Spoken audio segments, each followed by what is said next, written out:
I started meditating in February of 2019. That wasn't the first exposure to meditation I had. I'd been taking yoga classes that flirted with the idea for years, but that was the first time I found myself reaching for it like for a life raft in a raging sea.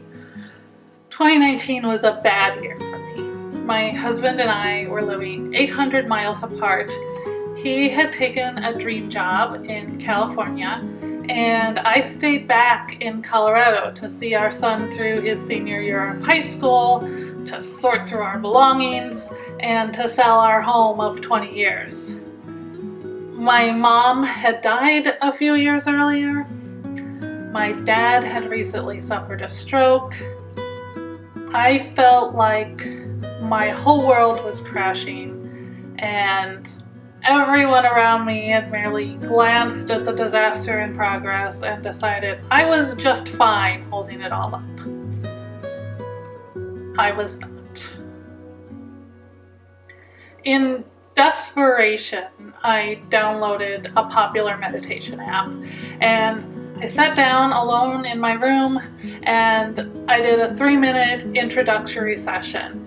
And by the end of it, I was literally shaking and crying uncontrollably.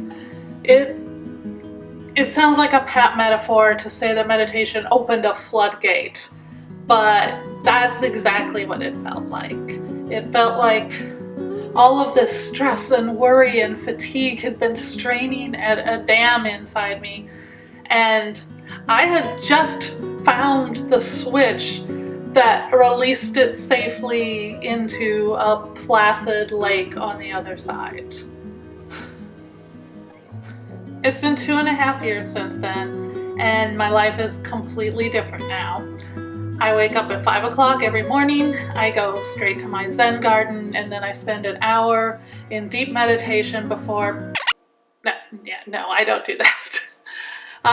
After 2.5 years, what I can say is that I meditate more days than I don't. I've gone from 3-minute sessions to 10 to 20 minutes depending on the day. And I still use an app to meditate, though it's a different one than I used when I first began. And I feel comfortable enough now to sometimes choose unguided sessions instead of guided ones. Somewhere along the line, I purchased 2 mala necklaces, and I was given a meditation cushion for Christmas last year. Sometimes I use those tools, sometimes I don't. The cushion makes sitting more comfortable. The malas make it easier to focus when I don't have audio prompts. Those things aren't necessary, but they're nice. I like them.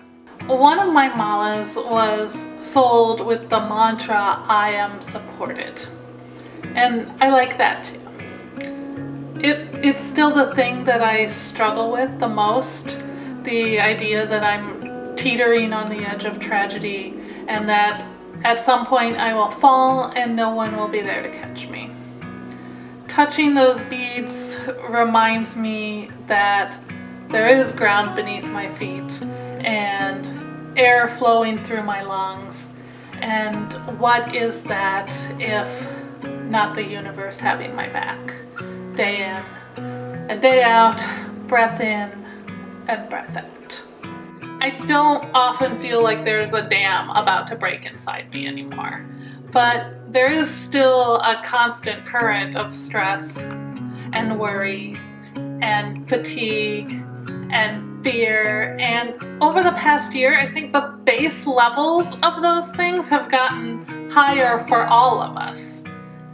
My meditation practice isn't about releasing the floodgates to let all of that out anymore. It's more about disassembling the dam entirely. Just taking it down brick by brick and letting the universe equalize out all of that burden on a daily basis. 2.5 years, and I know I'm never going to be done, but I also know that that's okay.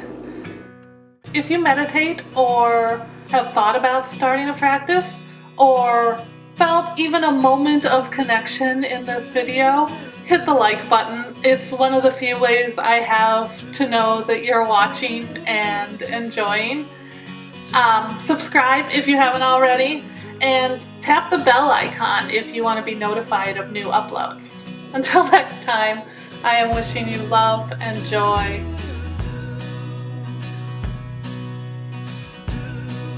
And all of those good things, and I can't wait to talk to you again. Hi. Hi. You want to say hi to the camera?